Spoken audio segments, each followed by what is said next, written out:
Week 14 of Season 24 here in the Simulation Football League kicks off this evening from Red River Stadium as the Bojer City Steamers host the Washington Trident. Good evening from Louisiana, everybody. I am Mike Daggs, and with me in the booth is the Louisiana native himself, Gerald Smith. Our stats crew tonight, Tyler Falk and Rochelle Colston, along with our commissioner and producer, Cameron Irvine.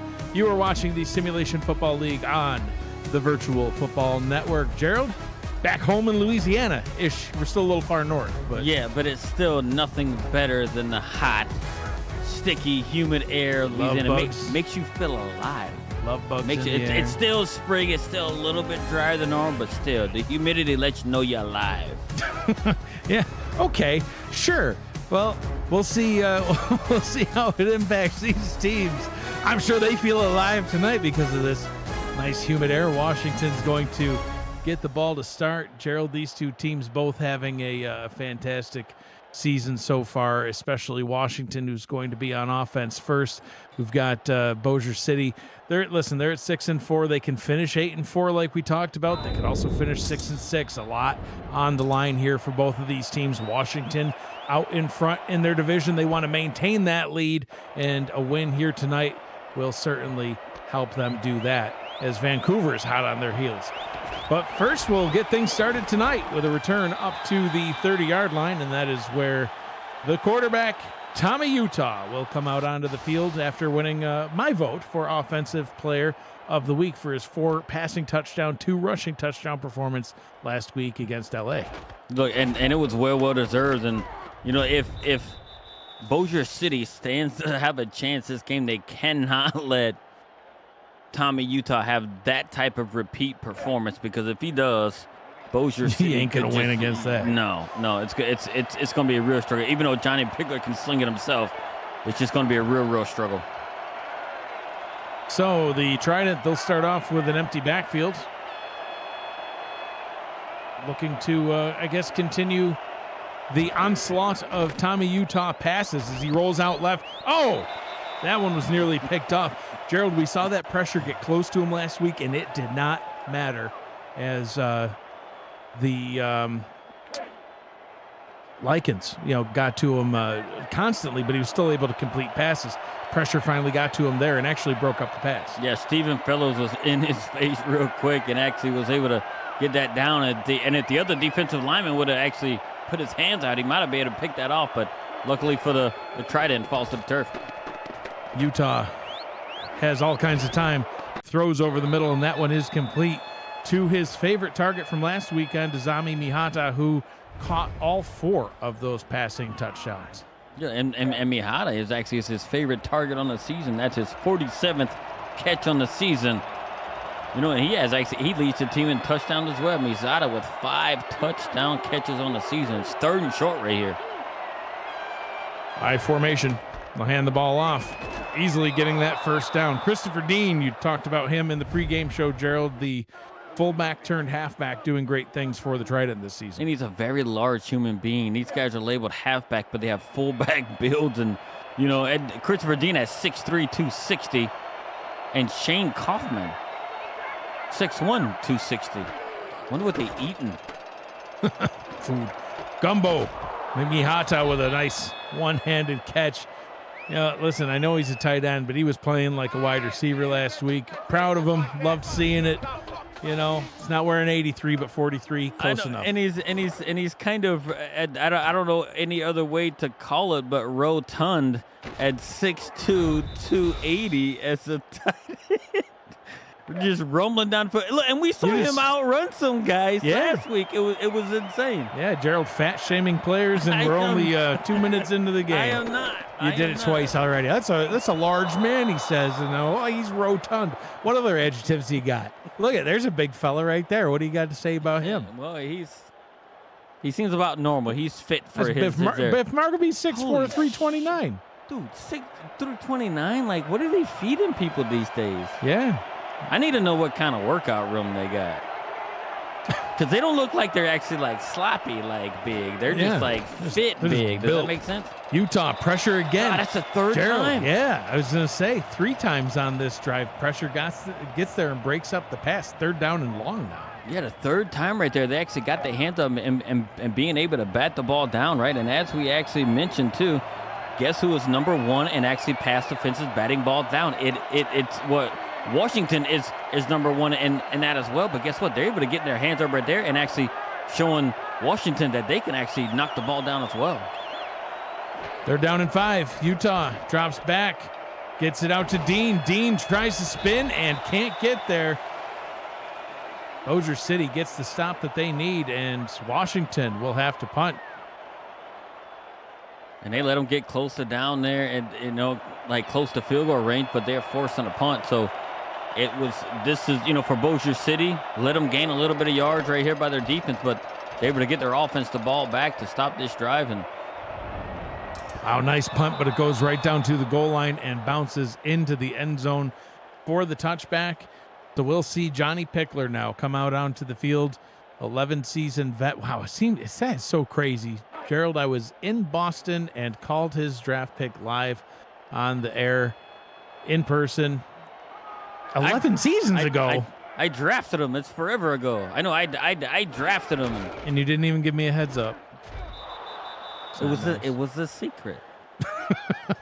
Hey, but look, he came locked and loaded, man. We had the hat ready for him. Sure did. Thing on. Yeah. That's going to be one of the iconic moments of my SFL journey, right? It was I became the head coach, first round pick, Pickler on location, be able to put that hat on as a draft. It was one of them. I'm never going to forget that moment. Pickler throws a nice pass downfield and gets that one complete to Dave Axis, one of his favorite targets, picks up the first down and keeps this drive going.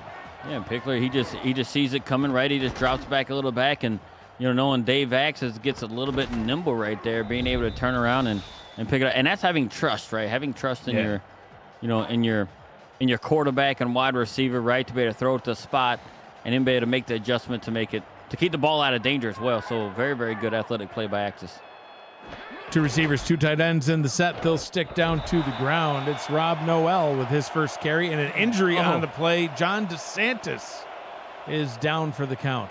And DeSantis just playing dead. I don't know if he's planking or what. Now he's on his back. He's not planking anymore. But look, they're going to need. Look, part of their success is having everybody actually on the back end and being successful, right? And them being able to get in the passing lane to disrupt some of that stuff. So, losing him right there, it could be something pretty huge, right? DeSantis, on the season, he's actually got 3 interceptions on the season and 9 pass defenses. Yeah, we'll have to see if he comes back into this one. For now, 2nd down and 9 after a 1-yard pickup. Pickler to throw. Pressure getting there and picked off.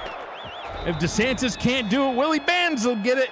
Picked off, and Washington takes over at the Bojer City 34-yard line. Willie Bands gets his 3rd interception on the season against his former squad in Bojer City. Comes right there, breaks on the ball. I think it was a little bit of mix-up right there with what route was supposed to be run because Pickler threw it to a spot, and the guy just was not in that spot. Willie Bands was there on the spot, and now they're right on the edge of field goal range for Washington right here, right? And look, and we mentioned it early on when we were breaking down the game, one of the keys to success that Bojer City needs is to protect the ball. So far in their first drive, they have given it back to Washington. They cannot have that happen. Utah rolls out to the bottom, and that's more of what we saw last week. Gerald, pressure right there in Utah's face. Doesn't matter. Finds his target. Phil Koss, the wide receiver, right over the middle for a big first down pickup. Yeah, and what he does right there, right, he actually has another, defender in his face right there. This one wasn't batted down, but Tommy Utah gets it out to Koss right there to get themselves, right around the 25-yard line. No, the 15. They're now in the red zone. Yeah, 18-yard pickup down to the 15-yard line. Sticking with the empty backfield look. Utah to throw again. End zone touchdown, Trident. Man, are they electric. Terrell Cooper with the catch. Throws it to your boy Coop right there. 2 plays. Tommy Utah is trying to continue on with what he actually has going on. And guess what? Hits Coop right on it, right there, right in the little window. Scores the touchdown to put the team up 6.7, pending the extra point. Terrell Cooper having himself a career season. 39 catches, 657 yards coming into tonight's game. He only had one touchdown on the season, but now that is his second. He's just absolutely playing lights out for the Trident. I love to see it. Former Mexico City asset. Listen, you say go Revs all the time. You got two of your former quarterbacks playing on the field tonight. I got a former receiver, Terrell Cooper. Yeah, listen, I'm not rooting for either team, but I am rooting for Terrell Cooper as a player. Love that guy. Miss him. Glad to see him score here tonight. Well, he's doing really well because every time he's there, I hear say "Coop come out," which is real good. Just like me, I say, like you said, I say go Revs all the time. But you do. Go. Look, all these people that play for the Revs, they still always Revs, man. Are they? Because the two-legged horse ran away. There are no more Revs. Oh, you can't be a Rev when there are no Revs. Lives on in lore. Axe Atlanta. We're gonna hold their dreams forever. First down at 10 for Bojer City. Their opening drive, they threw an interception. They'll start down on the ground, but go absolutely nowhere. To roll through the starting offense for the Bojer City Steamers. Johnny Pickler is the quarterback. Rob Noel and Robert Nemchik are the halfbacks. Speedy Gonzalez is the fullback. You got Dave Axis, Vin Calia, and Jeff Banfield at wide receiver. Adam Williams, Garrison Blue are the tight ends. We'll look at the offensive line. After this one, Pickler rolls out right, throws right, picked off again, threw that one right into Ryan Cook's hands. That was too easy, Gerald. Yeah, and he had really, really good coverage right there on Vin Calia right there. I just don't think Johnny got enough, like, oomph on her. And look, and now looking back at the replay right there, I do think that, Ryan Cook was actually, kind of staying somewhat in a zone a little bit underneath Callie right there, and Johnny thought he had something there, but Cook made an adjustment and picked it off. And this is something. I mean, this is two interceptions right here in a first in less than 4 minutes. Yeah, 5 minutes. Yeah, you've got two 500-yard rushers on the season here on this Trident offense, but Utah, he's going to keep on slinging it. He says, Offensive Player of the Week. Child, please, I want to be Offensive Player of the Season. Hits Johan Sutherland. Let's roll through this starting offense for the Trident. Tommy Utah, the quarterback, Shane Kaufman, Christopher Dean. Their halfbacks allegedly, haven't really seen them yet. King Alexander and Johan Sutherland, along with T. Coop and Phil Koss, the wide receivers. Azami Mihata, if you watched the game last week, you know him very well. The tight end who caught 4 touchdown receptions in one game. Utah to sling it again, throws into the end zone. No, it's picked off. Is that Michaela Forker? It sure is. She does it again, Gerald. Yes, and what she does, and I was just going to mention it if you would have stopped talking. I'm sorry. That Michaela Forker needs to come in handy right here because she has been by far their best defender all season long. And 7 that is her now. 7th interception on the season. She comes through in the clutch to hopefully turn that back around, get the ball back to Johnny and that offense and see what they can do. But one thing that they actually needed on offense, they needed to do something more in the run game right now. I know they're playing against one of the defenses with a really, really strong run defense, but they're going to have to try and get something going, to actually get themselves in a situation where they can, be better here. Now they gain a few on the ground that time. Johnny Pickler on the night, Gerald, he has thrown 3 passes. All 3 have been caught. Problem is 2 of those 3 have been caught by the Trident. That's not going to be a winning formula. He's going to have to keep it cleaner for the rest of the game. 2nd down and 6 now. Yogi Barr, Jacob Reed, Anthony Anderson, Byron Oden, and Jukin Rukin. That makes up the offensive line here for Bojer City. A nice run, laying a man out. Rob Noel showing that he can get it done on the ground. 1st down, Bojer City. Rob Noel says, I'm going to put you to sleep right here. Sure and he did. just trucks that guy right on his back. Mark Kaufman ate the dirt, and they're able to pick it up. Right, and this is something I think that they actually going to need to kind of be a little bit more consistent on, right? Yeah. Like mix it up a little bit like that and keep the defense, on edge, because if they're keen on the pass game, we can potentially see a lot more interceptions. So short drop by Pickler, throws, dangerous. Tipped and then almost picked off by 2 different Trident players. Damon Simeon in the chat said a stolen possession is one thing, but scoring off of that possession is another. Great job, Washington. Yeah, and absolutely, getting that turnover, that's step 1. Step 2, points off turnovers. Fortunately for Bojer City and Michaela Forker, they prevented Washington from doing that twice. But now Bossier City's got to capitalize as they find their favorite target, Vin Kalia, deep downfield, getting the catch, getting the first down. Gerald, talk about Kalia in his season. Yeah, and Vin Kalia has had such a great season thus far, right? He has over 1,000 yards receiving on the season, 5 touchdowns, and it's been Pickler's favorite target. I mean, he's got 20 catches more than anyone else on the squad right now. So he is a force. But I mean, they're actually playing a defense who gets in the pass lanes right there. I do think they have something similar like that, where they got to get the ball out quick. I think Washington feasts on a quarterback dropping back and looking a little bit too much.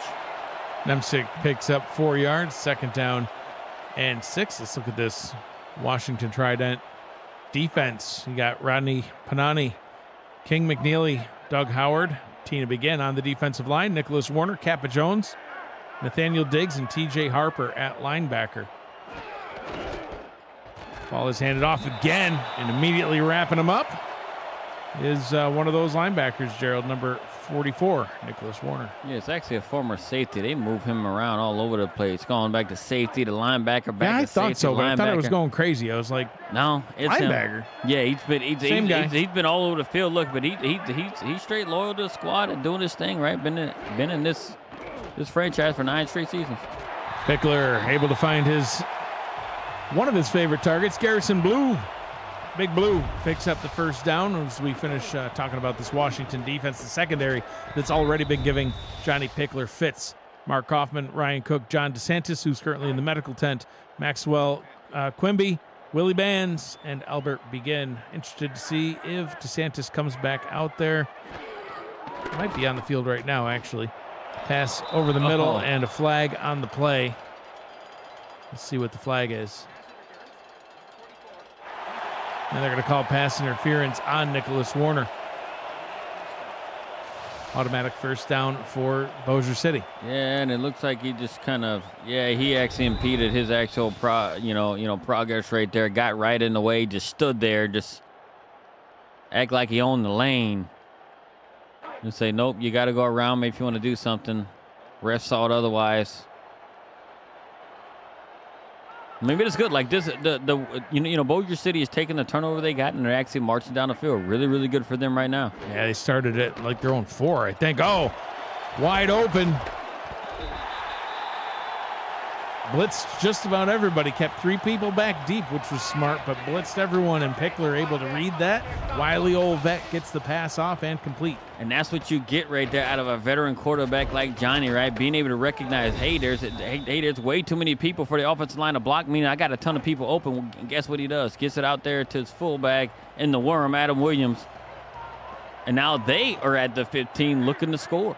John DeSantis is indeed back on the field, lined up right there at the 10-yard line, standing on the 10 for easy identification.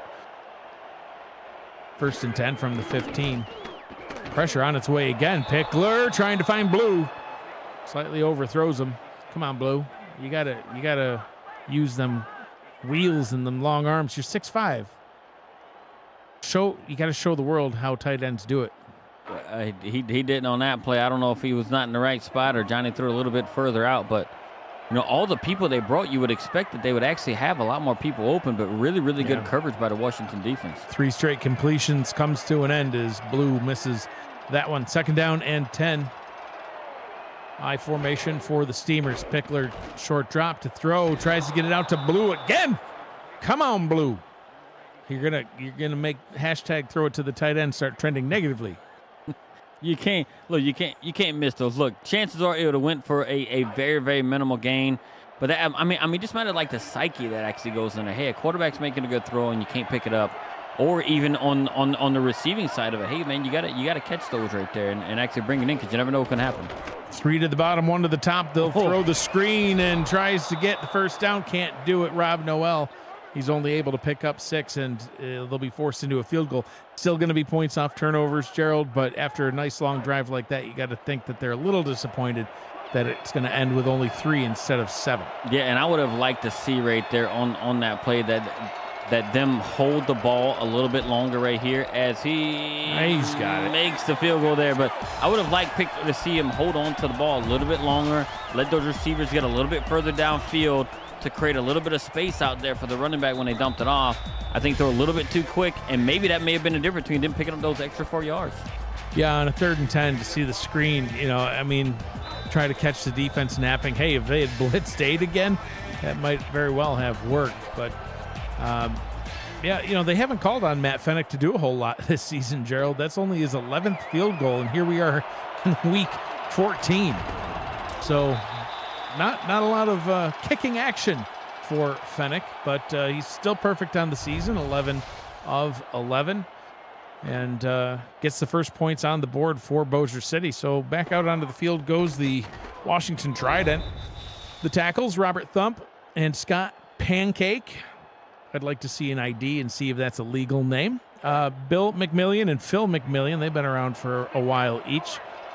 Charles Michael and Dakota Butts on the offensive line here for the Trident. Let's see a passport with Pancake on it. Utah overthrows his target, and that one's picked right off of the turf. Mickey McGuire gets it back to the Washington 33, and Bojer City, they're in business. And Gunny making the play right there, being able to come off and actually pick that nearly right off the turf. As we get another look at it here, he just plays the deep end, gets overthrown. Mickey picks it up, right before it hits to the turf right there at midfield. And now he's got his team, on the fringe of field goal range right here. So this is something that we actually saw earlier, right? Washington gets a turnover, turns it directly into points. And then Bojer City gets it back, turns it right over. And then they turn it right back over to Bojer City. Bojer City goes down and score right here. So we're going to see what kind of momentum this is going to give Bojer City here. Yeah, Pickler back out onto the field, hands the ball off. Wow. Rob Noel hit in the backfield, and it probably should have been tackled for a loss there, Gerald, but that stiff arm got him at least back to the line of scrimmage.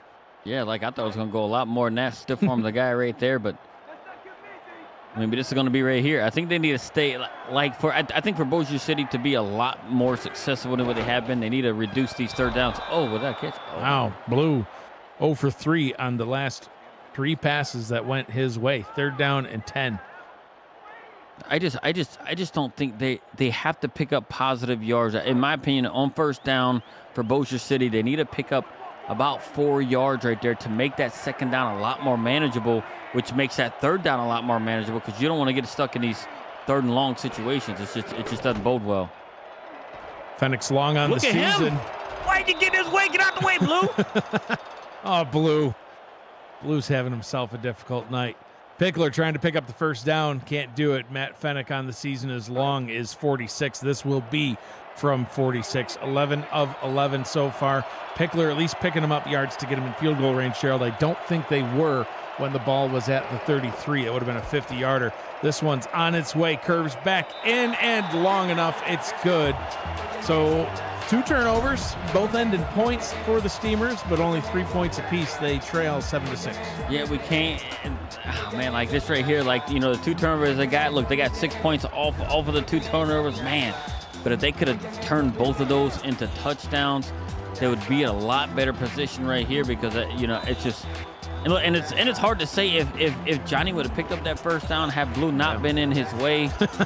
But Johnny was showing his wheels Blue. at his old age. 11 seasons in the league. That Sure dude had was. a little bit of wheels. Kick returned up to the 23-yard line, but a devastating face mask. I'm sure it's incidental. Yep.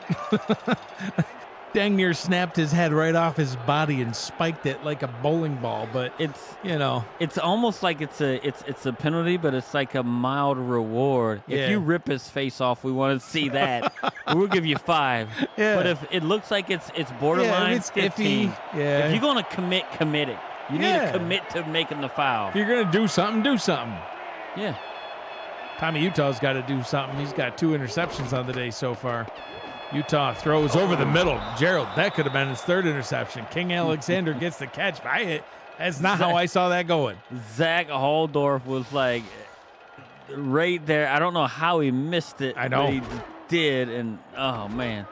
I just feel like this is going to turn into some This is a great one. Some like crazy game. It is. Where the ball's tipping and things are going to turn on its head on a dime. And crazy already, but Washington currently out in front in this one, 7-6 over the hometown Steamers. You're watching the Simulation Football League on the Virtual Football Network. I'm Mike Dykes. He's Gerald Smith. We got Tyler Falk. We got Rochelle Colston with us down in the Stats Winnebago, which does not have air conditioning, Gerald. They are sweltering away in the Winnebago. And if I know Rochelle, she loves that air conditioning. Oh, she loves her some AC. Don't have it in the bucket. Oh! Picked off again. Bogey Bar. I'll just let you do play-by-play, buddy. Take it away, Gerald. Take it away. Bogey was right there on the spot. Look, and you mentioned earlier, right, in X pregame, how good of a season Bogey has been having. I did. And I actually mentioned him as one of our defensive player spotlights earlier on in the season. And Bogey comes right there and just picks it right off. Fourth on the Utah. season. Like, his trip back to Louisiana is not going well right now. You want to know why? It's the humidity. He don't like the humidity, Gerald. That's why he left and went up to Washington. He'll play in the rain, but the humidity, not so much. Now he's back down here. Look what's happening to him. That's why we played indoors. It didn't matter. We don't play outdoors. There's no the humidity love bug still inside. found a way through. Yes, it did. The No, humidity came in. You probably didn't even have air conditioning and stockyards or whatever. Stock Look up, at stack Johnny up. got the wheels. Oh, Johnny on the spot. Oh, tractor truck away. Oh, lower in the shoulder, right into the defender. Nicholas Warner just got a mouthful of Pickler's shoulder. Johnny says, you know what? I'm going to do it. We're not doing so good in the run game, but I'm going to hurdle with the defender, and I'm going to take off, and I'm going to show you I can pick it up, and I'm going to try and truck through a linebacker. Wow. This almost got me like Super Bowl vibes of the whole John Elway's jumping and spinning around because he just want to win a game. Johnny's like, I'm old, man, but I got to get to where I'm going. There you go. Some more playoff wins. First look at the team stats tonight, and the hard hits keep on coming. We got our first chaw of the night. Rob Noel lowering his shoulder, getting himself a bunch of yards. Truck the guy right there. What is going on? What are they feeding these dudes here? It's that Cajun cooking. That cage is crawfish. Is it crawfish season? Yeah, man, you can get crawfish right now. Oh, man. Soft shell crabs. Oh, dude, don't even get me started. I tell you. Gumbo. Jambalaya. Bruh. Pastalaya. Mm-hmm. I'm hungry. Yeah. They got good food here, so we just leave right out of the stadium and find the nearest Cajun restaurant. We got to call a game, though. Pickler, he throws over the middle. Oh, wow. That is a rare sighting by Kalia dropping the ball. You want to know why? It's the humidity on his gloves. I guess, but he should know better. Like you can't do that. Like, and they had so much momentum. They had the interception. Johnny takes off, runs for a gazillion yards. The passes have been hard to catch tonight. Blues miss. He's what, 0 for 4? Yeah, Blue 0 for 4 on the night. Kalia just missing an easy one. Pickler to throw again. See what happens. Chucks it. End zone. Blue 0 for 5. 3rd and 10. I don't know how that got through. Johnny threw such a dangerous pass right there. You know what? Nicholas Warner came in with a shoulder right there to be able to knock it out, but it should have been just bounced around before that. Pickler out here gunslinging it, don't care. TJ Harper in the chat says too much residual gumbo on his hands. Why is there gumbo on his hands, Gerald? Because it's good. They're probably going to scooping it right out of the pot. They probably got it on the sideline. One glove full at a time. Pass is incomplete. Brings up 4th down. What are they? It's like a pot of rice and a pot of gumbo, and they scoop up a left hand full of rice and a right hand full of gumbo, mash it together, and say put some filet on that, and then they just shovel it in. What? That's what it is. They got a filet guy on the sideline. Yeah, that's his whole job. They got a filet guy. Yeah. They need to go light on the filet. Anybody who knows anything about gumbo, you put too much filet in your gumbo and make it slimy. That's what it is. It's not the gumbo on his hands. It's the filet. Frank, you got to tell your filet guy on the sideline to relax. Go light on the filet. We can't have it, slipping on the guy's gloves and hands out there. Go light on the filet. You don't want it. You put too much, it becomes slimy. Bojer City takes their first lead of the ball game. Listen, Matt Fennick didn't have a whole lot going on this season. 10 for 10. I mean, perfection, but only 10 field goals. He's 3 for 3 tonight. And Washington kind of reeling right now. I mean, this is only a 2-point ball game, but Tommy Utah, after having a performance for the ages. Has 3 interceptions, and we are still early in the second quarter. He's on pace, Gerald. He's on pace for 12 tonight. And it's insane because he's been one of, look, like last week, right? He had a really, really good game last week, and he's got, I don't know, almost as many interceptions this game he had touchdowns last game. Utah rolls out to the bottom, and that has been the difference in this one, Gerald. The pressure did not seem to matter to Utah last week. This week, he can't seem to avoid it. And that's the thing. And you know what? This is one of the times that they actually rolled to Stephen Fellow's side right there on the defensive end. And this is the second time that they rolled that way. Fellows was able to fight off the the kind of chip block from the tackle right there and get the time of Utah and have it just flutter to the ground going nowhere. Empty backfield look. We've seen a lot of this tonight, and it has cost them, Gerald. That one also incomplete, and I wouldn't be surprised to see them go right back to it. A very potent running game. I mean, combined, their rushing stats, they're 10th in carries, 8th in yards, 5th in average, 7th in touchdowns. But here we go, 3rd play in a row, empty backfield. And 3rd and long. I don't know if they want to be in this situation, especially with Michaela Forker sitting back there. Utah throws. That one is caught. Climbing that ladder. Wow. Good job, King Alexander, to get over 2 defenders and get the first down. And Tommy Utah and threw it toward their best defender right there, which is Michaela Forker, and he skies up and King Alexander and brings it down. What a gutsy throw right there, throwing it in her direction, but he had a step and good enough for King Alexander to be able to hold on to it after taking a shot to the gut and holding on to the ball. Utah rolls out right, throws back left. Wow, that looked dangerous, but Mihata gets the catch. They needed that one. Utah currently 8 of 16 on the day. Picks up 8 there, 2nd down and 2. Damon Simi in the chat says, to hear a Western New York guy talk about gumbo filet is awesome. I know what's up. I know a thing or two. He's been educated since I have been educated. I love me some filet, man. Got to have that on your gumbo. It's a difference maker. Stuffed in the backfield, 3rd down and 2. No gain on the play for Christopher Dean. The rushing game for Washington so far, Gerald, has consisted of 2 rushes to Christopher Dean for 1 yard. And they actually have like the better of the actual rushing attack of these 2 squads. Do they? Because Johnny Pickler has 22 yards on the ground. On the season. Yeah, that's fair.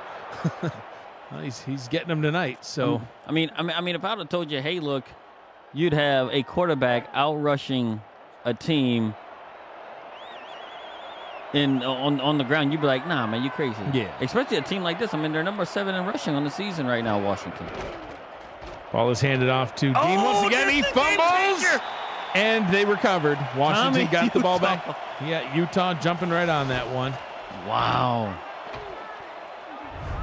It was so good. It was right at the defender's feet. He was getting up. Why you just didn't roll over? Yep. Didn't notice. And Tommy's like, I got this, guys. He don't see it yet. Wow. That was almost like bad. You know who forced that fumble? Bogey Bar. Utah over the middle. That one's incomplete. 3rd down and 11 coming up. This Bossier City defense has come to play tonight, Gerald. They saw the 8-2 Trident coming into their house, and they said, not so fast. We are going to absolutely ball out. It looked bad at first. Johnny Pickler on his first 2 drives, 2 picks. 2 picks, and then Michaela Forker, right, was able to go in there and actually get the ball and kind of like get the offense a little bit of a reset. Utah has time, fires for 1st down yardage, and picks it up. Phil Koss climbing the ladder.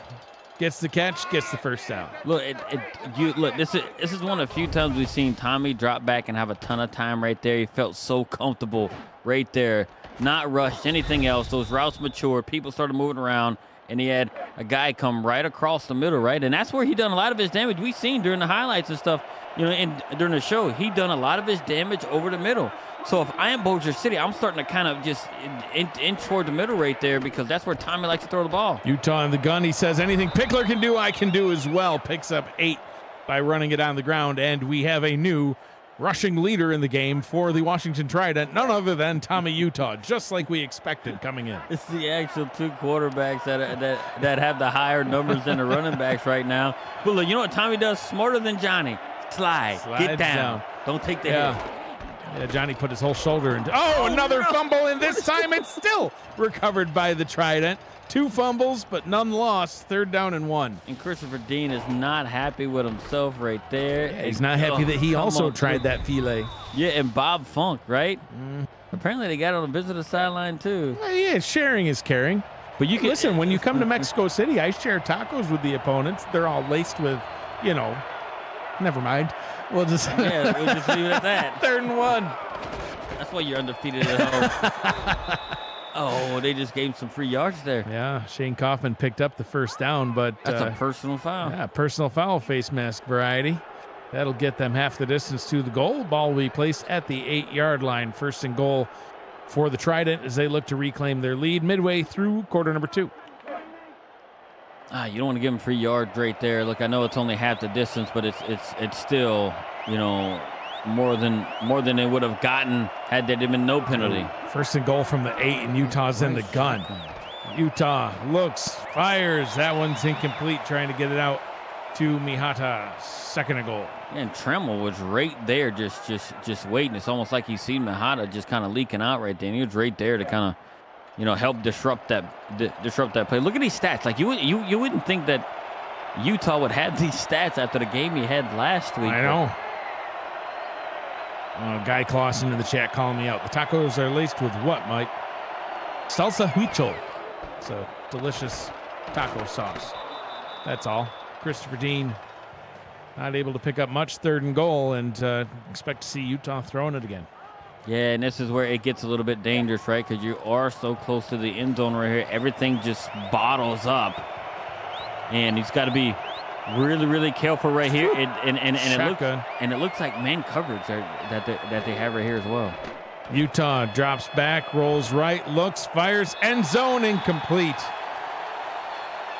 But the pass falls harmlessly to the turf, and James Troll will try it out for the field goal try. Unlike Fennick, he's been used a whole lot. He's actually number 1 in the league in field goal attempts. This will be his 32nd on the season.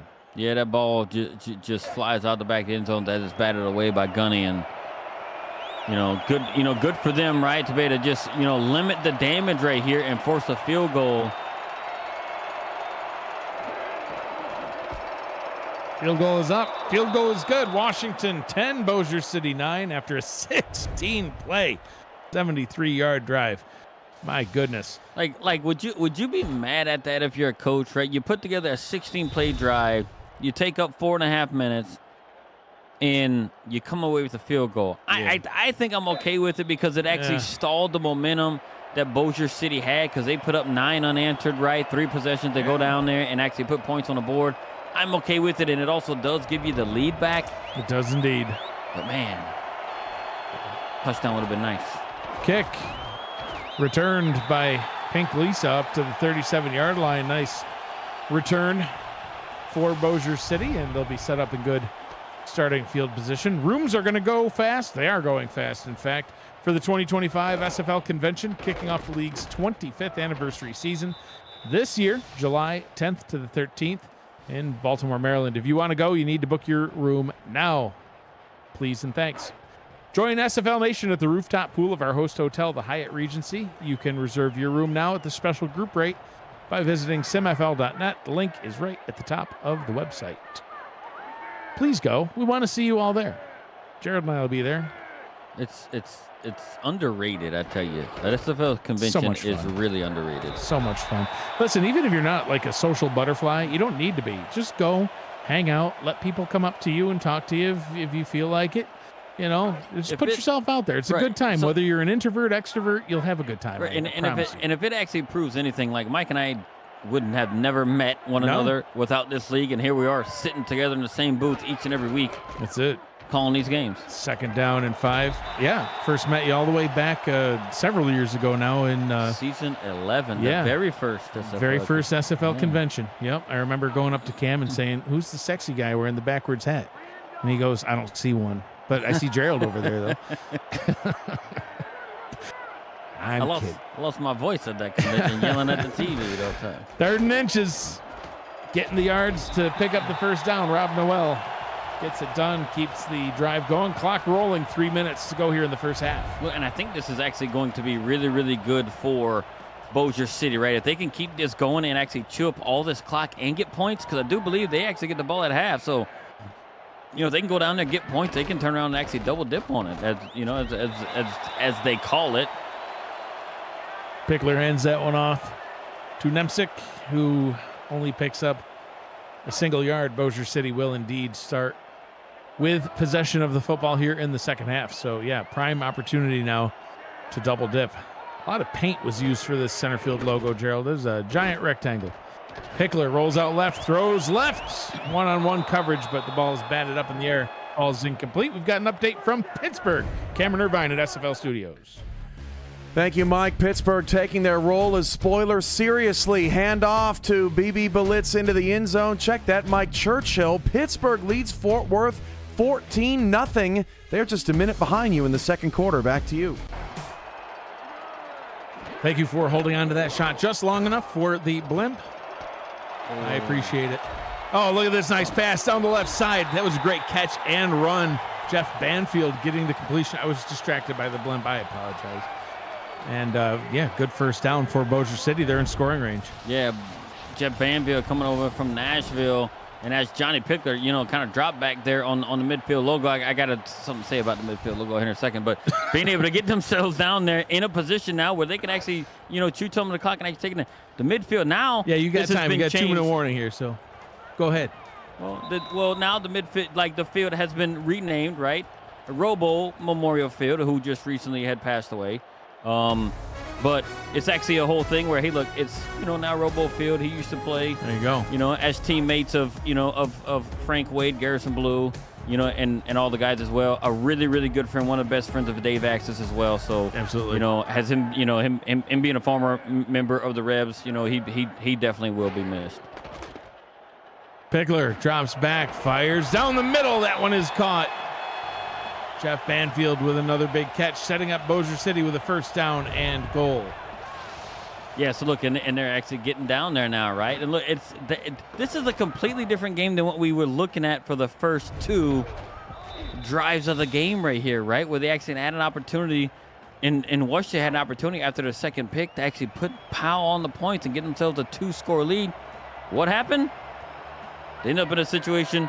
Michaela Forker comes to the rescue, and now it seemingly is got back within the realm of Bojer City. Look at this. Running it all the way down to the 1 yard line. Nemsic gets it down to second down and goal. And, you know, we've seen Pickler run already on this in this ball game here. Is this an opportunity for him to maybe run this one in? I would say I would love to see a quarterback sneak right here. I really would.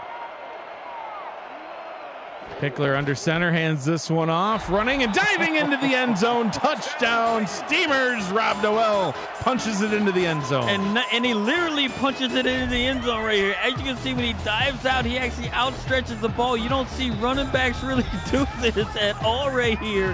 When you're in traffic like that, don't outstretch the ball like that, but he does it anyway. Really confident that they're trying to get it on to kind of keep pursuing this upset to keep their playoff hopes alive. Extra point is up. Extra point is good. Bojer City reclaims the lead as we go back and forth in this one, Gerald, and that was just the game that we were hoping for when we flexed this one in to this Friday night spot. We knew this would be a good one. We've already seen, I think, 3 lead changes as Bojer City is back out in front for their second lead of the night. Well, you flexed it in for the quieter teams. I just wanted to go back home to get some food. Is that what it was? That's exactly what it was. You ran out of filet, didn't you? This is just a trip to get filet. Man, I got to stock up on my Cajun supplies. And it's on the league's dime, so why not? Yeah. Listen, if we're going to take a trip to Louisiana, we may as well have the league pay for it. Yeah, why not? I like it. Saves me a little bit of pocket change. I like it. Christmas trees in the chat. All over the place.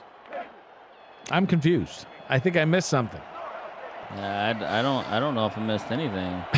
Just feeling like celebrating. Yes, the old Christmas in April. Unless it's Noel. Oh, right? Noel, yeah. Tyler Falk pointing that out to me from the humid Winnebago. Man, but it's. Thank you, Tyler. Look at Utah. Fellows. He's destroying the left tackle. Yeah, the left tackle has been absolutely struggling this evening.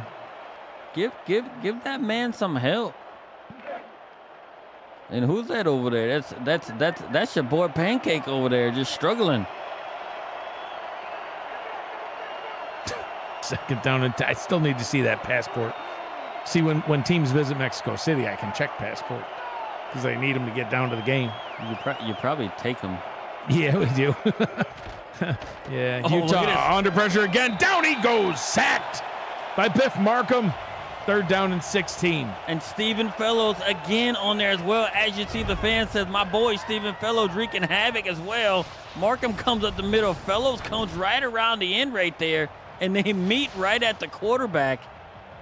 And this is just a game that's actually kind of turned a little bit in a direction that we didn't see after the first two drives, right? But one thing I can say about this Bossier City team, they do a lot better at home and against tougher talent. Pressure on its way again, throwing off his back leg and getting the first down. Wow, converting a 3rd and 16. That's huge. That was all arm. You're jumping and throwing backwards as you're falling backwards. That's all arm. Just goes to the arm strength of Tommy Utah right there, being able to get that ball out like that.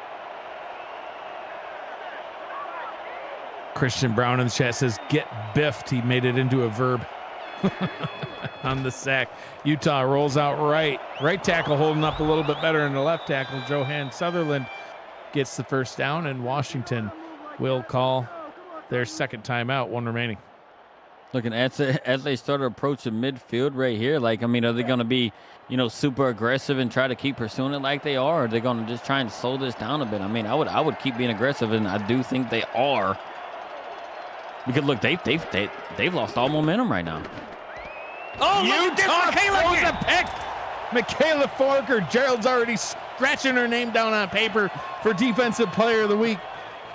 Michaela got ups right there. What she does, look, and she's not a short female. She's 6'4", but get the ups right there and picks off Tommy Utah for the 4th time today. This is her 2nd today, and with 18 seconds left. And if I know Johnny Pickler, he says, Coach, let me throw the ball. I don't know if they're going to let him.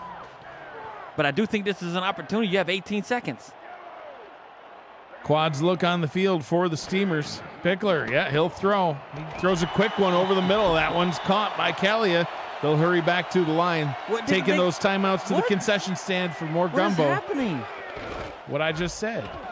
Noel takes the ball. 2 seconds left. Tommy Utah last week, 6 total touchdowns. He had 4 passing touchdowns, 2 rushing touchdowns, no interceptions. Tommy Utah this week, 1 touchdown, 4 picks. Look, it actually worked because they threw a pass. Johnny says, let me throw a pass. Coach says you get 1. The next one they hand it off, fools everybody, and they get themselves within field goal range. This is nuts. 48-yard attempt for Matt Fennick. Be as long on the season. Can he do it? Hooks it in left. It's good. A new long on the season for Fennick, who came into the game with only 10 kicks. He's now 4-4. And this is crazy. This is like playoff football. We're seeing right here. Loving it.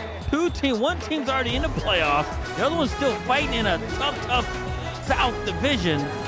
And they need this win, and they're doing it pretty good right now here at home. 19-10, Bossier City out in front here at home at the half. Gerald, your thoughts on the first half so far as we head to halftime and take a look at the snapshots and stats from half number 1. See, and you know something that's crazy, right? I talked about them going down there and put points on the board before half to kind of double dip.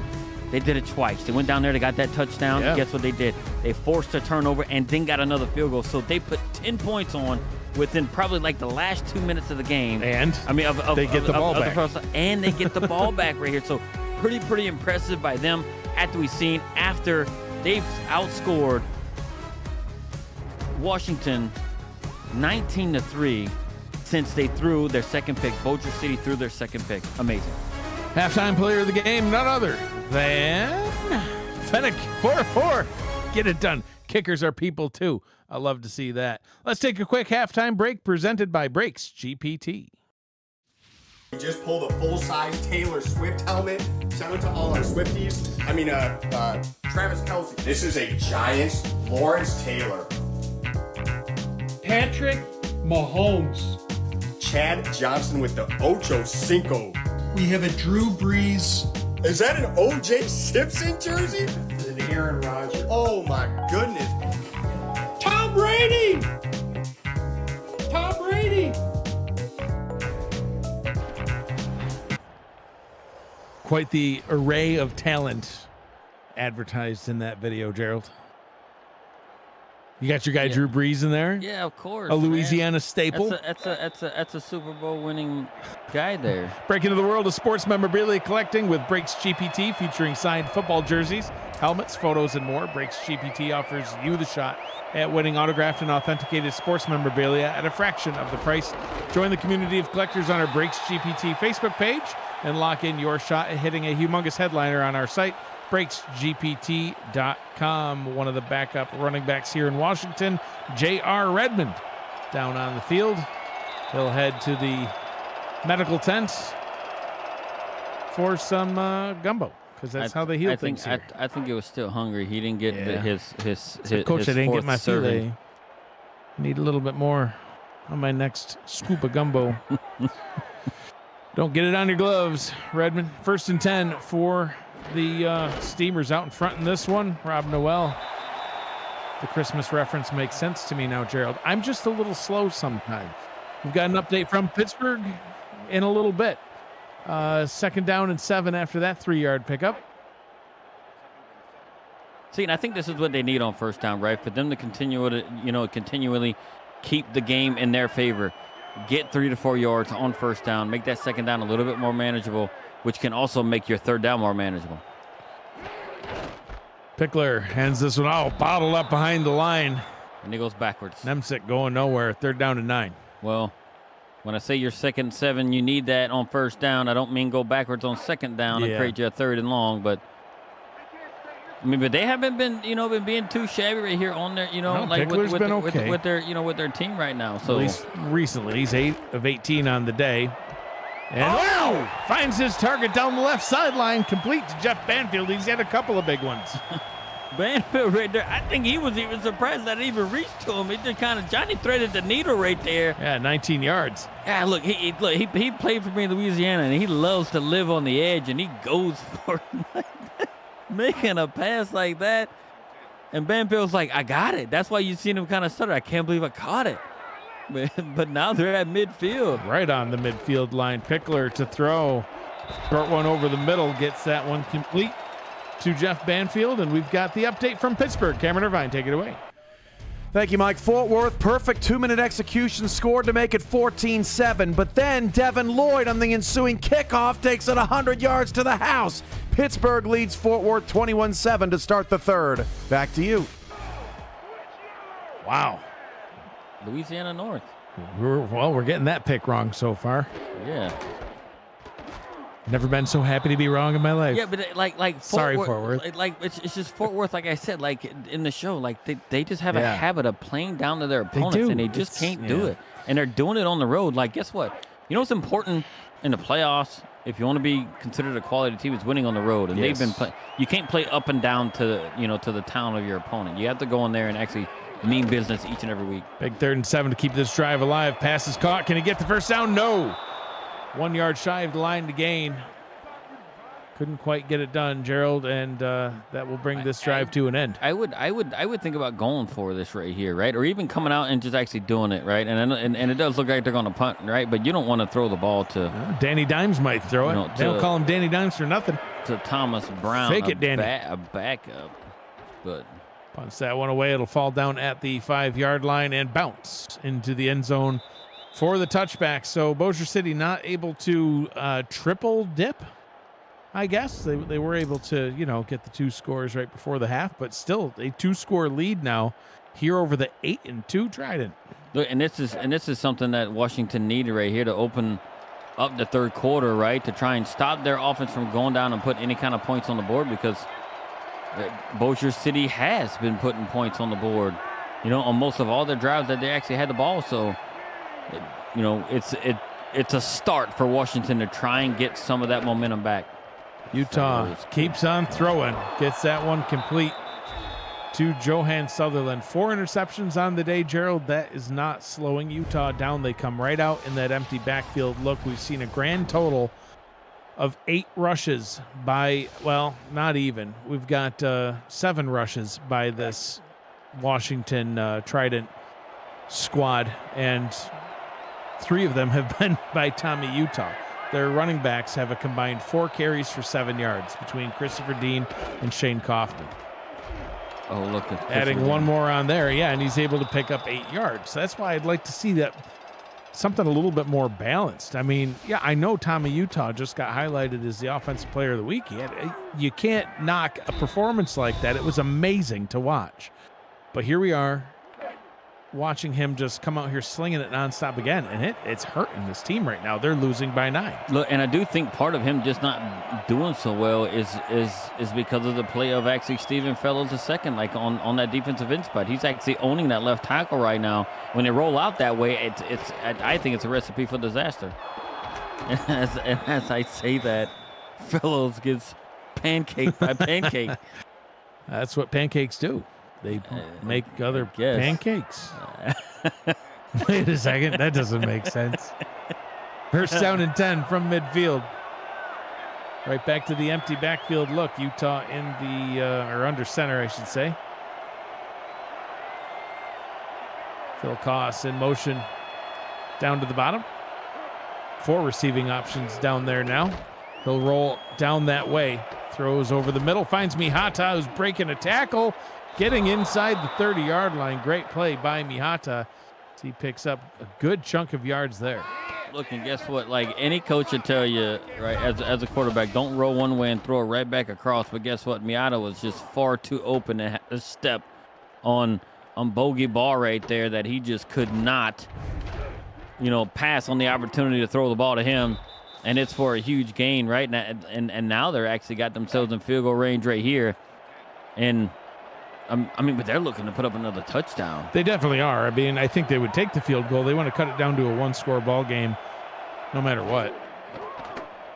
Utah drops back under pressure, ripped down to the turf and sacked. Rob Forker gets back there, 2nd and 16. Yeah, Forker coming in right off the edge, like really, really fast for his team-leading 5th sack.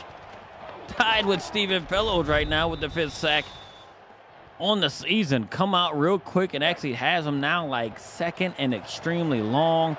It probably took them out of field goal range right here.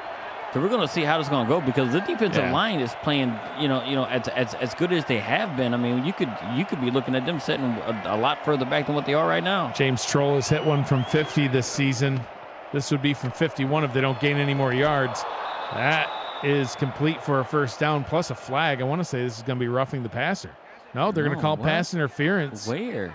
Is it on Bogey Bar? Not sure, but yeah, I don't know. Like he had a decline. step. Like what are we looking at here? Yeah, I'm not even sure. I mean, it doesn't matter. Like the pass was completed either way it goes, but it looks like Bogey. I don't know. Maybe he reached out and maybe grabbed him with his arm. Looking at the second replay, I don't know. Say we just saw the replay here, and I did not. I didn't see anything, but he caught it, so it doesn't matter either way. But it's a moot point. Utah end zone touchdown. Phil Koss gets him right back in the game. Phil Koss actually, I don't know how this guy even say it, like where he actually sneaks out of there. But Phil Koss gets out of there, gets behind everybody, has the linebacker covering him. Safeties aren't really nowhere to be found right there. And now we're looking at a potential 2-score game if this extra point is hit, which it very likely will be.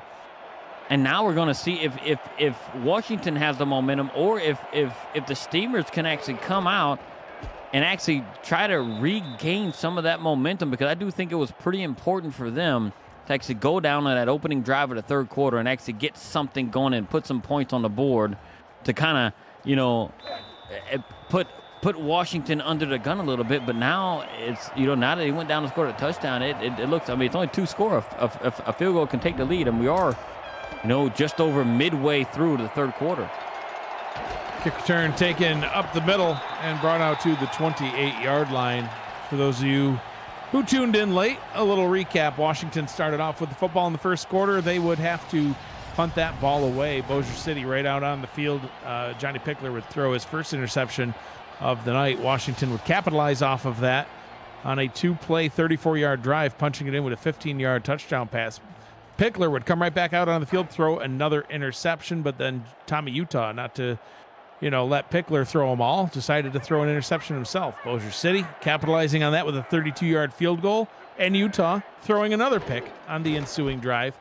Bojer City getting another field goal out of that one. That's how the first quarter went down, Gerald. How'd the second quarter start? Tommy Utah threw another interception.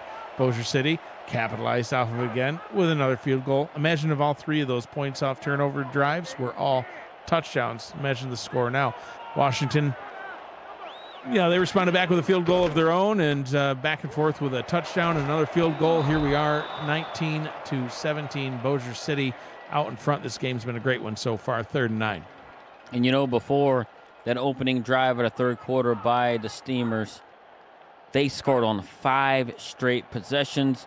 We can count it. There was a field goal, a field goal, a field goal, 3 field goals in a row.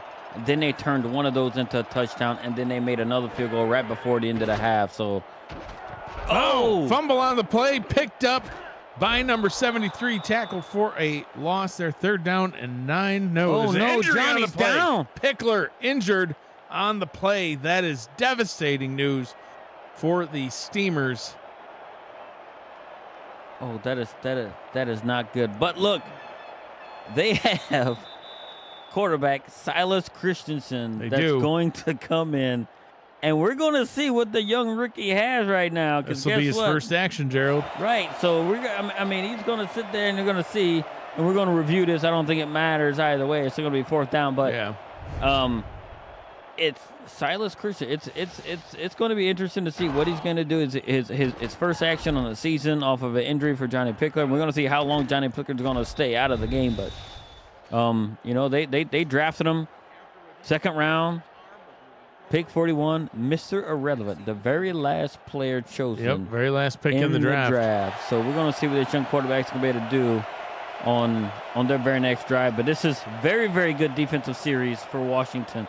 Now I do think that even though they're losing, I do think that they've claimed all the momentum here in the third quarter.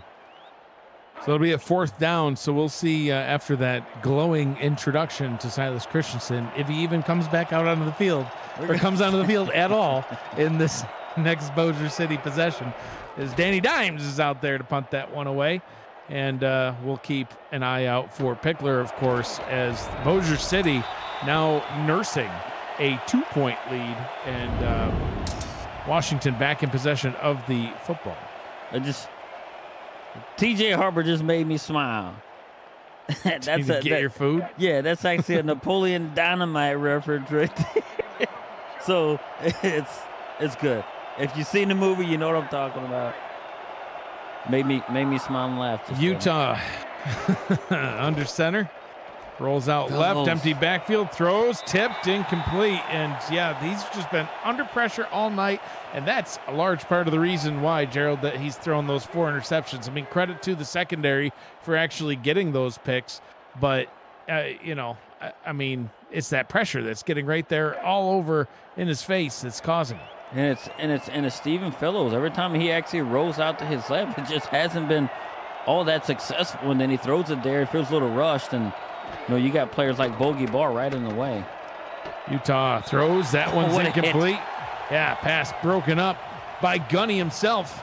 3rd and 10. Yeah, Gunny coming through right there, right as the ball hit the receiver's hands, a way to knock it out from his cornerback position, way back there playing deep. 3rd down and 10.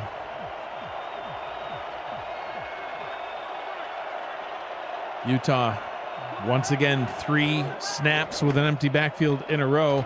Rolls out a little bit, throws over the middle, and completes the pass right near midfield. Johan Sutherland saving the drive for the Trident. See, and you see what happens when Tommy Utah has some protection right there. Even though he showed last week, right, that he didn't really need it. He can get all kind of people all up in his face and still make plays.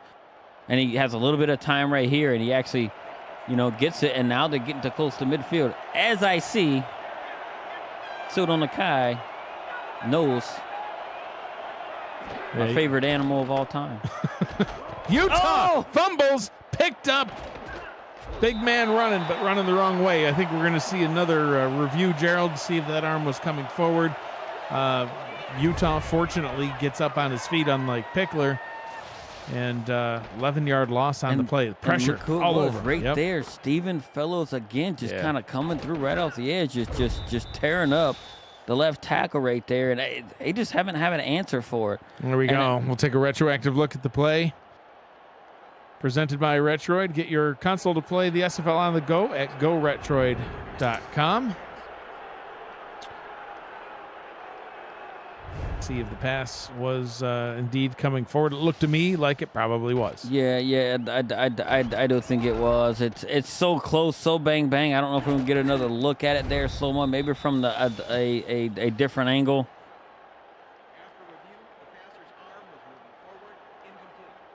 And it is ruled an incomplete pass. So Washington wins the challenge. They save that timeout.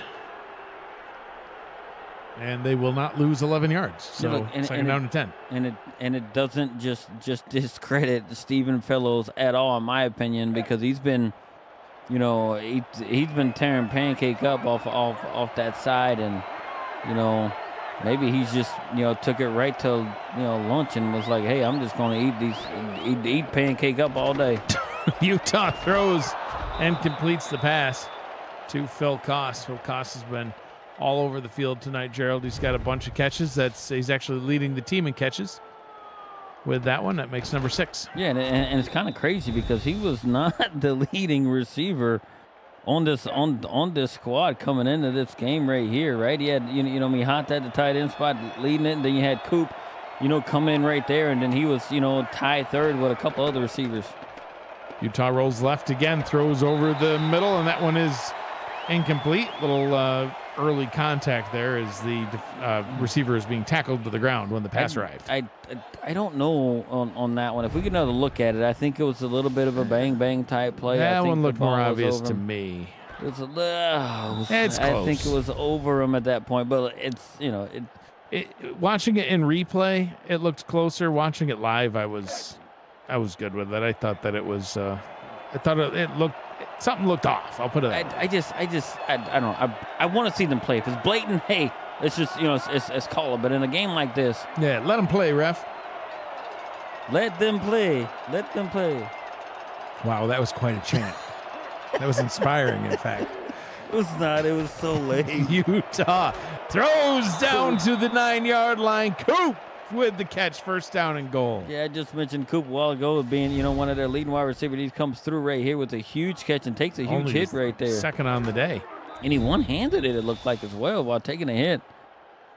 Robert Henson in the chat says that catch with the defensive pass interference call was uncatchable. Of course it was uncatchable. The guy was getting tackled to the ground. Yeah, I mean, if you get mugged. Utah in the gun.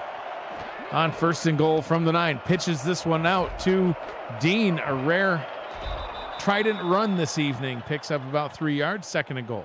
Yeah, and this is where it can get a little bit dangerous in my opinion, right? If they don't get inside the 5 or maybe inside the 3, I mean, off of this play right here, I think if you get inside the 2, hey, you're looking to run. But if you're anything past that, you're looking to pass, and it makes me nervous in this area when you're passing this close to the end zone.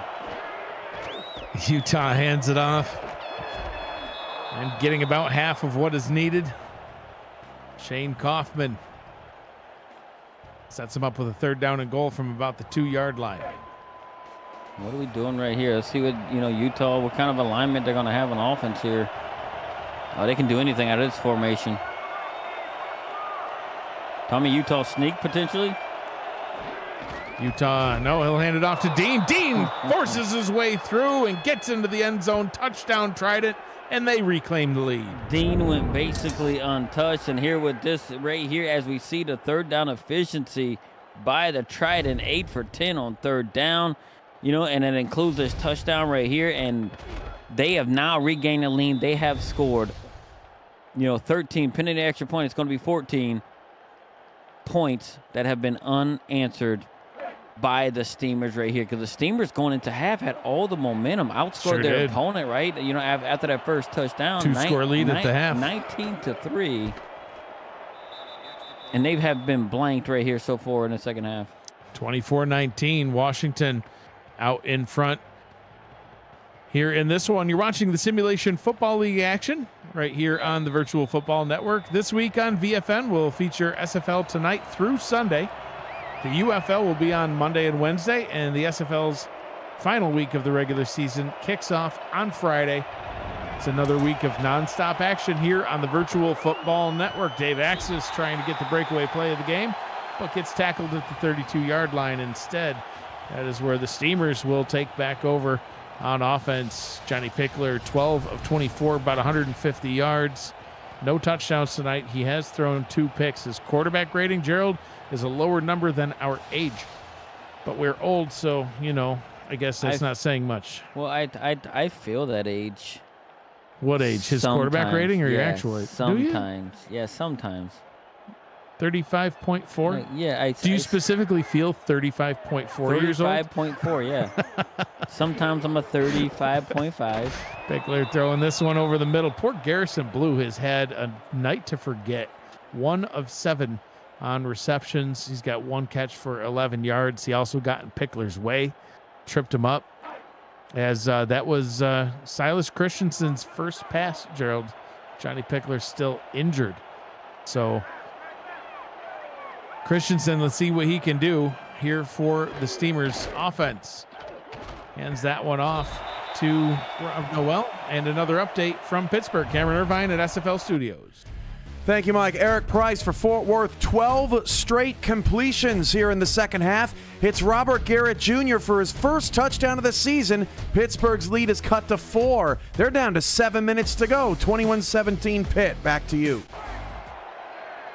Thank you, Cam. A couple of great games going on tonight. How does a Cowboy have 1 touchdown this season? Because he just caught it. There you go. First completion of the season for Silas Christensen. His first pass on his career that was caught. And to none other than Garrison Blue, who we just mentioned was struggling, helps out his rookie quarterback on that one. Yeah, what a way to get him in the game. Get that first completion out of the way. Get the jitters out there. And they're at midfield, right? And now we're going into the fourth quarter.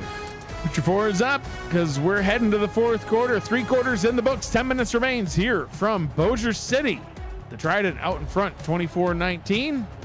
But the Steamers on the move. You're watching the Simulation Football League on the Virtual Football Network. I'm Mike Daggs. He's Gerald Smith, Rochelle Colston, Tyler Falk.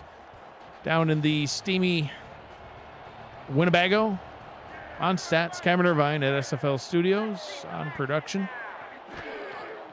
Flipbacks in the backfield. Quick pass by Christensen. Picks up a good amount of yards. Picks up 9. Second down and 1. Does Silas Christensen, coming in here now trailing by 5, have what it takes to lead his team down the field and get a go-ahead touchdown? I mean, you don't draft him because he's a scrub, right? That's what you got all the people like, Miles Bojer on the squad for. You draft a guy like Silas Christensen just in case your guy gets hurt. Rob Noel picks up the first down, keeping the drive going for Bossier City. We want the SFL to reach more people. Do you? The best way to do that is to smash that like button. Leave a comment on the video, subscribe to the channel. You can help us reach all the people who need more football in their lives. Thank you for supporting the Virtual Football Network.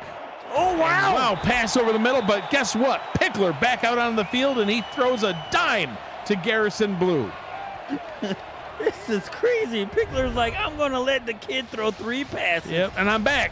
I'm going to come in and show him how we do it.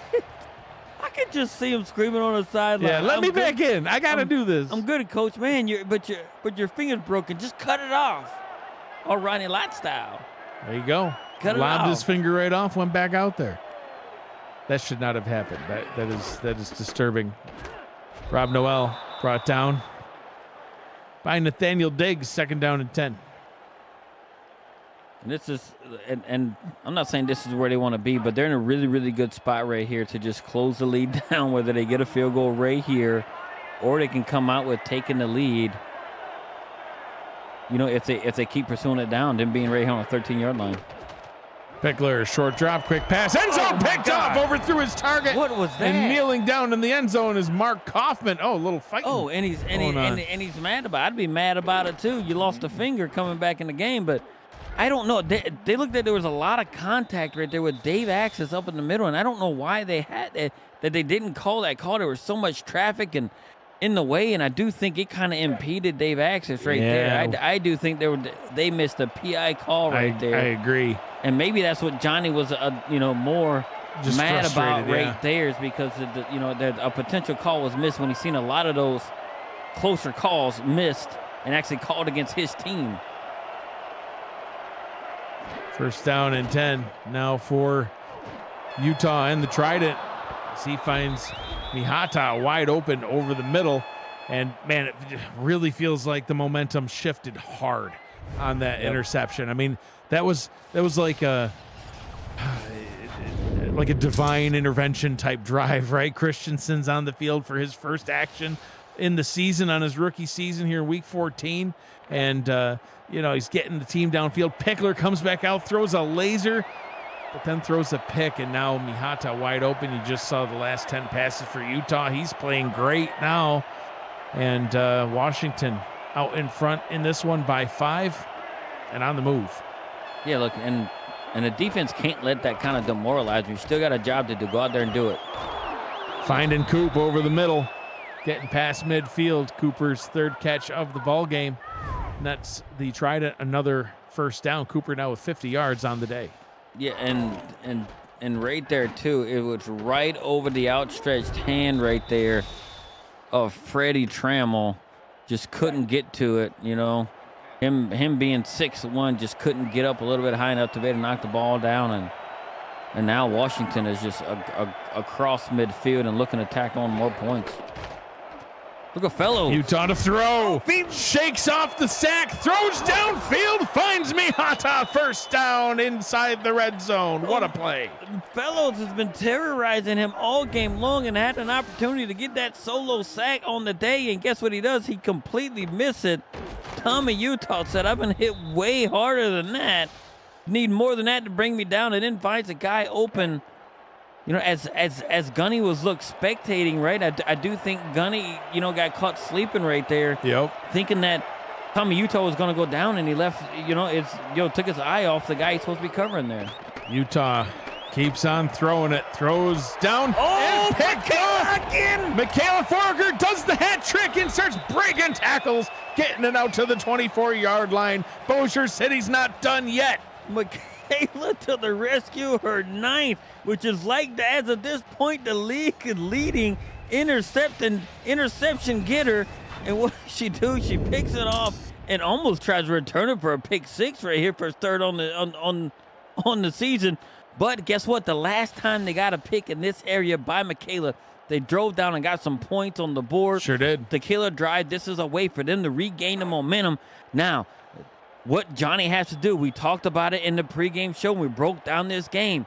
Limiting the turnovers. You have to do this in this final 6.5 minutes of this game to give your team a chance and keep the playoff hopes alive. Pickler hands this one off to Rob Noel. Picks up 5 yards. Christian Brown in the chat says, what did I say about passing in the red zone? It's horrifying. And I know. I know what he's saying. You get down inside the 20 and all of a sudden you see your quarterback come out there and start rolling out. It's like, my guy, hand the ball off, please. Like for the sake of our hearts and our well-being. Our quarterback saying, Coach, don't make me throw it. Please don't call that play. Noel picks up the first down. Tommy Utah came into the game, Gerald, number 2 in the league in least amount of interceptions thrown on the season with 11. That's averaging just over 1 pick per game. Tonight, he's got 5. Yeah, and 3 of them has been by Michaela, right? Like, yeah. And she's like I said, she's having a phenomenal season. And I mean, she's making a difference for her squad because she's killed 3 drives Yep. of the opposing offense on her own. And two of them, if I remember correctly, were just like, well, one was the one we just saw, but there was at least another one that was way down in that area as well. Yep. They actually had it, backed up against their own goalpost at one time. That's how they got their first 3 points of the game. They end up driving down and putting 3 points on the board after she got that first interception. Pickler to throw. Short pass over the middle, getting that one out to Jeff Banfield. Only picks up a yard. Diggs with the tackle. 3rd down and 9. Stefan Forge in the chat says, okay, object lesson from tonight. Do not throw near Michaela. That is sound advice. Well, if I'm thinking correctly, because I do know the league leader had 8 interceptions coming into this week. She now has 9. Yep. That makes her the league leader in interceptions. No, don't throw her way. That woman is dangerous. Sure is. Defensive player of the week, week 15, coming up. Pickler, back to pass. Nope, back to run, slides. You mentioned how Pickler likes to slide, and you said Utah likes to slide. Pickler, we saw him lowering his shoulder earlier. That time decides to He gets knocked out of a game temporarily one time, and now he becomes soft. Wow. It's like, come on, you need to put your head down. Try to run through a guy like you did earlier. Danny Dimes punts that one away, falls down at the 14-yard line, returned up to the 25. Nice 11-yard pickup by Phil Koss. 1st down and 10 for Washington. So can the Trident hold on to this lead?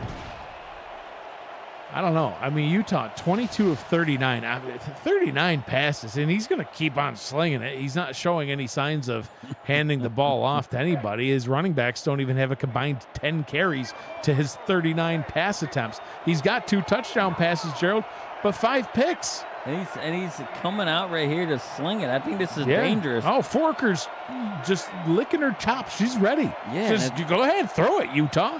Man, I'll be waiting for you. I don't. Empty backfield. I just don't think this is good right here. Utah rolls out right, throws, and that one's caught. Every pass he throws now, I think, is going to be picked. Sutherland gets the catch. You're just waiting for that blue jersey to hop in front of. Yeah, I'm waiting right here. Look, and I think he's starting to learn his lesson right there, because it wouldn't throw toward Michaela's way. It was towards Amelia.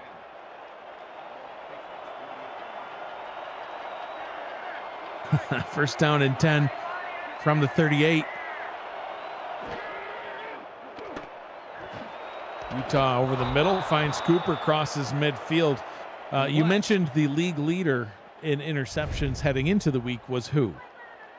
Jason Peace? Jason Peace. He's in the chat right now. He says, dang it, Michaela. Now I got to get more next week. Yep, your lead is gone. We highlighted you. We talked about how the league leader in picks was a linebacker. And Michaela Forker says, well, that's not right. The league leader in picks should be a corner. So let me fix that. And she does. She hat tricks it. Hat tricks it. Yeah, for now. There's still 3 minutes to go. I don't understand why they're not running here. They don't want to run. Utah is sacked again. Under pressure all night long, and unlike last week, it matters now as he gets sacked and loses a bunch of yards. Yeah, Biff Markham just kind of busts right through the line right there as he rolls out. And like when you roll out, I mean, you gotta have your offensive linemen like on the same page as well. If not, I mean, it kind of changes how the defensive tackles and everything else respond to it. And Markham just hit that edge right there of the guard and ran right through him. Utah drops back, throws. That one's incomplete. Tried to get it out to Mihata, who was pure money last week, but Gunny says no money for you. Breaks it up, 3rd and 15. Yeah, and Gunny has had a couple of those type of plays, tonight right there. Right as it actually hits the pass catcher's hands, he's able to knock it right out. But it's 3rd and 15 right here. This is an opportunity right here for Bojer City to take back a little bit of momentum and force a punt. And it's also a good one for Washington to actually Utah under pressure, hit, throws, and that one's incomplete. 4th down. And what do they do here? I mean, they gotta punt it away. They got a 5-point lead, but great stop by Bossier City. It could have been worse. It's the 2nd time in as many drives we actually seen Tommy Utah just shed off a darn sack right there out of nowhere from these huge defensive ends. And now it's all about Pickler in this offense. I don't think that's a good punt at all. Trek Rugen, punts it kind of short down to only the 25-yard line, and Dave Axis just fair catches it. He's like, all right, I mean, I guess, sure, we'll start at the 25. So Johnny Pickler, 14 of 27, 177 yards. He's thrown 3 picks, 8 combined between these two quarterbacks. He's staring at the end zone. He needs a touchdown. 2 minutes, 22 seconds to go. They got the 2-minute warning and all 3 timeouts, 75 yards away from a lead. They'll start with a run and hand that one off to Rob Noel. We'll see if they snap it before the 2-minute warning. I can see you stressing. I know. I get it. I don't understand that. Like right there. Like, why are you wanting to slow the game down in 2 minutes? Just 2-minute warning. So 2 minutes to go. Does Pickler have what it takes to get a come-from-behind victory here in the final 2 minutes? We're watching the Simulation Football League on the Virtual Football Network. This is where legends are made, Gerald. At 6-4, can they take down the 8-2 Washington Trident to help their playoff lives? It's 2nd and 10. Like, what are we doing here? Noel. My God. Like, I guess picks up 3.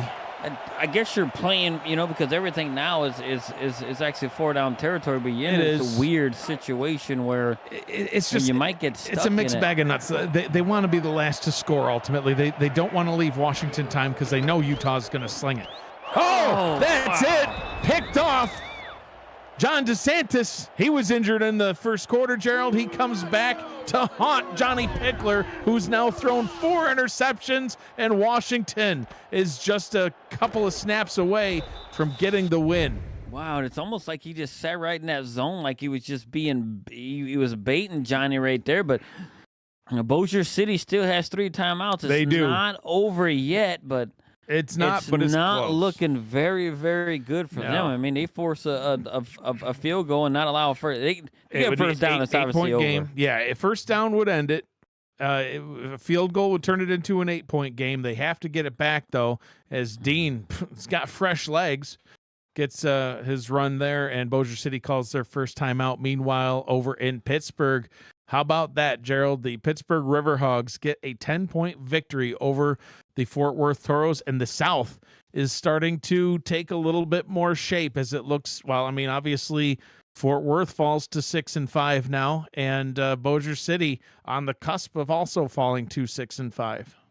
I do think that, with this loss, I do think it really knocks Fort Worth out of it, right? Because I take that back. I don't know. I think with this loss here for Bossier City, if they end up losing this game, I do think we're going to end up in a situation where, where Bossier City could be on the outside looking in, right? Because they had no path to win the division, and if they sit there at 7-5, I don't know if they have the strong enough strength of victory to be able to overcome it.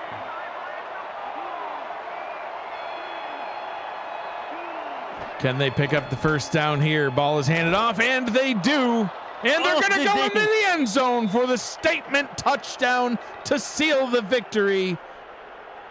Christopher Dean punches it in, and the Trident will go to 9-2. Yeah, and what happened there, Christopher Dean actually goes in there, right, just trying to pick it up, and just like they did last week with Tommy Utah, just, putting up touchdowns and piling it on, they do it again here. They do it right at the end. They didn't absolutely need it. They just need to pick up the first down. But you know what? For good measure, they added a few extra points just for style as they're on their way to their 9th win of the season, which, I mean, we're going into next week, right? I mean, Vancouver still has a shot at winning the division pending a loss by Washington.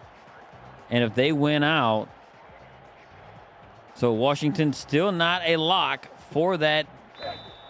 They're not yet. That division win. Yeah, 9-2, they could end 9-3. Vancouver can also end 9-3, and Vancouver with the head-to-head would take the lead in the West at that point.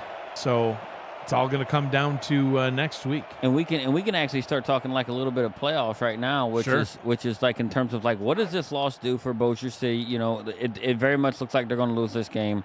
We know Fort Worth lost, right, under the South Division.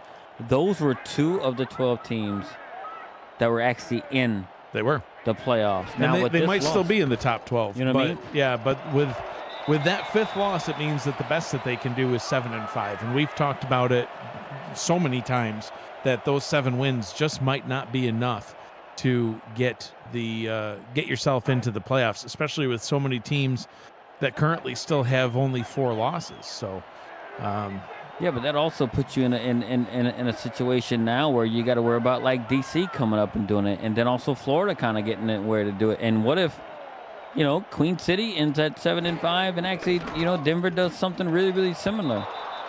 So it's a situation where you don't want to get caught up. No. It used to be the 6-6 log jam. yes, now it's of the teams. 7-5. Now log it's a jam. 7-5. You and I were both victims of that one Sure season. were. Both 7-5. Yep, missed And the we're on the playoffs. outside looking in, even though we very much thought, hey, some of the teams we beat actually made it in. They But did. the way it worked out, we lost the tiebreakers.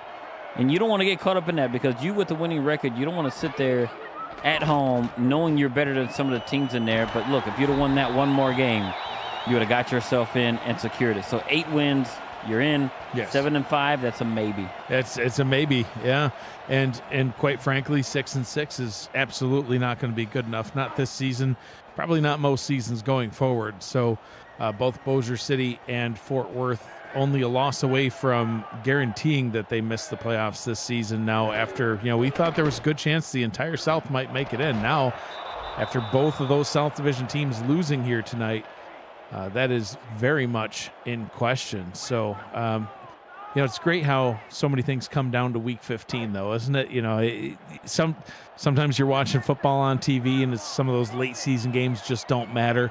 Man, Week 15 always seems to matter here in the SFL. Yeah, and it's every season, right? And I know it's part of like the stuff each and every season, right? That our wonderful commissioner puts on, right? Like the scenario shows.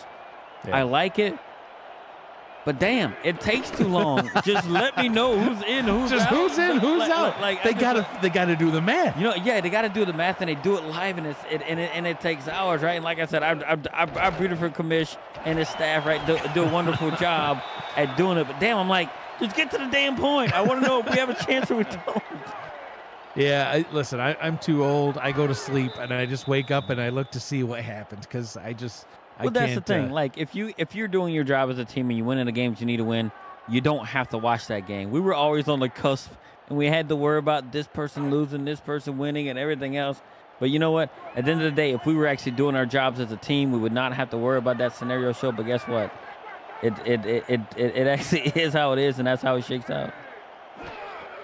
They're down in inches, trying to keep it going. Dave Axis gets the catch, gets it down to the 19-yard line. 30 seconds to go. No timeouts. Pickler probably spiked this one, and he does. Corey Menner, the owner of the Pittsburgh Riverhogs, Gerald, wasting no time. 0 time was wasted. I knew it was coming. I was just sent a screenshot from the Matt Wilson SFL Kickoff show when we were doing our picks. Both of us selected Fort Worth. He sent me a screenshot of that, and he says, aged like milk. Thank you, Corey. Well, milk doesn't sour over a couple hours, Corey. First down and goal. And like I said earlier, I've never been happier to be wrong. It aged very badly. But look, we actually said it, right, to give them credit. Look, they do play better at home, and they do play better against top-tier opponents, and we know that Fort Worth plays down to their opponents. And I love it when Louisiana North wins. It pains me when they lose. I love that entire franchise and what they've actually built and what they put together. So it pained me to pick against them. But I'm like, man, they look so much like us when we were playing, and it just was, we have all the talent, and we pull one out. Look, they closed the lead. Hey. 15 seconds left. They reduced it down to 1 score. Look at Blue. Blue getting a catch. It's only his 4th of the ball game. He's starting to turn it on late. Gets the first touchdown pass of the ball game from Johnny Pickler. Has 61 yards now on the night, and after this extra point, 31-26. Man, it's kind of sad. That's their first points of the second half. Their last points came as the first half was expiring off of a field goal from Matt Finnick. And for Washington to pretty much shut them down, and for them to get these points kind of in, let's call it what it is. It's, quote unquote garbage time here.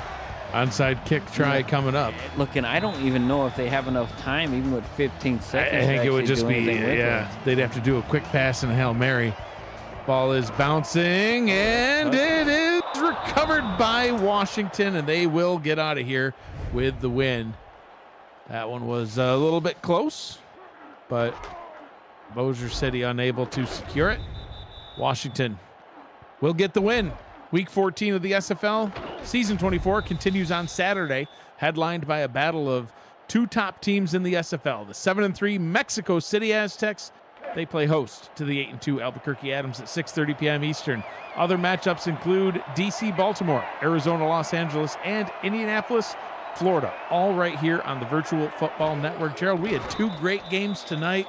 We've got 4 great games tomorrow. It's going to be a great weekend of SFL football. It's really good. Like, and it's all playoff atmosphere. I know the game opposite of ours, right? Wasn't at least for one team, it wasn't anything about, jockeying for a playoff position. No, it's about everything playing else. spoiler. But dude, that's the best thing about a team who has nothing to play for. You're not going to the playoff. I'm not going to playoffs. I don't want you going either. Neither are you. So it's and that's the way it is. Look, and kudos to Louisiana North and Pittsburgh Riverhawks for doing their stuff and getting that tough win, and and for Washington, right, to kind of sticking to their guns here, right, and being able to actually weather the storm that was put on by Bojer City to end that first half, and came out in the second half and pretty much shut them out until they scored a touchdown right at the end with 15 seconds left. So Washington continues on. Bojer City, they have Houston to play next week, and I don't know where it's going to stand because Houston is a very, very good team, but they do play Houston at home, so who knows? Getting 5 picks, throwing 5 picks, and getting the win, Tommy Utah and the Trident. This has been a presentation of the Simulation Football League on the Virtual Football Network. For Gerald Smith, Tyler Falk, Rochelle Colston, Cameron Irvine, and Matt Wilson, who's always with me in spirit. This is Mike Daggs. Thanks for joining us. Be kind to one another. Always choose happy and have a great night.